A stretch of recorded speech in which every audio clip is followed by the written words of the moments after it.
Israel और Iran के बीच चल रहा तनाव अब खुली जंग में बदल चुका है और अब इस लड़ाई में अमेरिका की एंट्री ने हालात और ज्यादा बिगाड़ दिए हैं। ईरान पर जब अमेरिकी बम बरसे तो सवाल उठने लगे, अब क्या होगा? और सबसे बड़ा सवाल, ईरान के वो साथी कहां हैं जो हमेशा उसके साथ खड़े रहते थे। नमस्कार, आप देख रहे हैं टीएनपी न्यूज और मैं हूं आपके साथ अपराजिता। चलिए पहले आपको पूरा मामला समझा देते हैं कि ये जंग आखिर शुरू क्यों हुई। असल में ये पूरा मामला ईरान के न्यूक्लियर प्रोग्राम से जुड़ा है। इजराइल को शक है कि ईरान चोरी छिपे परमाणु बम बना रहा है और इजराइल का साफ कहना है कि वह किसी भी हाल में ऐसा नहीं होने देगा।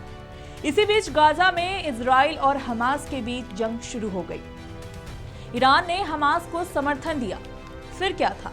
इजराइल ने ईरान के मिलिट्री अड्डों पर सीधा हमला कर दिया। अब अमेरिका भी इजराइल के साथ खड़ा है और उसने ईरान के न्यूक्लियर ठिकानों पर जोरदार बमबारी की है। तो साफ है कि जंग अब दो देशों के बीच नहीं बल्कि ईरान बनाम इजराइल प्लस अमेरिका बनती जा रही है। यह बात हम सब जानते हैं कि ईरान एक इस्लामिक राष्ट्र है और जब भी कभी किसी एक इस्लामिक राष्ट्र पर हमला होता है तो सभी 56 इस्लामिक राष्ट्र एक हो जाते हैं। लेकिन यहाँ ये सवाल उठता है कि आखिर ईरान के वो साथी कहाँ हैं जिनका नाम लेते ही खौफ बैठ जाता था।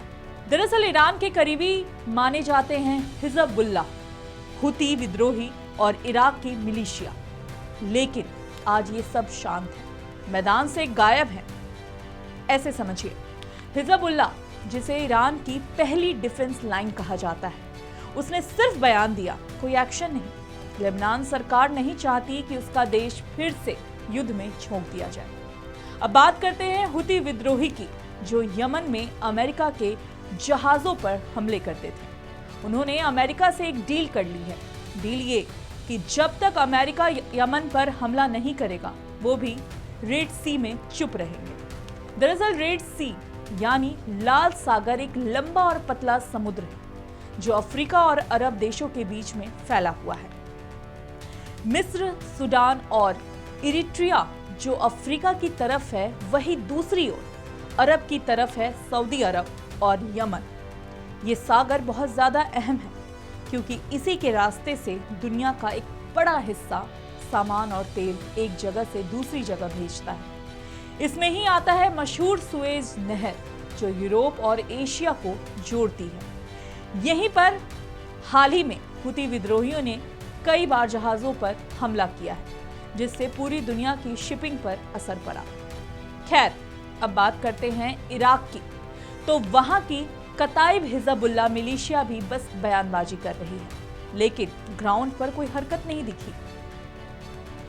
तो अब तस्वीर ये है कि ईरान अकेला लड़ रहा है और उसके साथी या तो घरेलू हालात से जूझ रहे हैं या फिर अंतर्राष्ट्रीय दबाव में चुप है।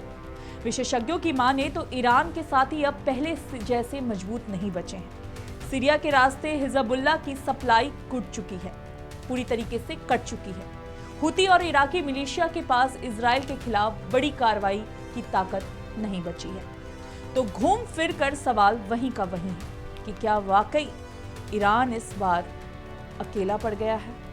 क्या उसके साथी सिर्फ नाम के रह गए हैं या फिर कोई बड़ा धमाका भी बाकी है? फिलहाल तो हालात गंभीर हैं और जंग किस मोड़ पर जाएगी इसका अंदाजा लगाना भी मुश्किल है।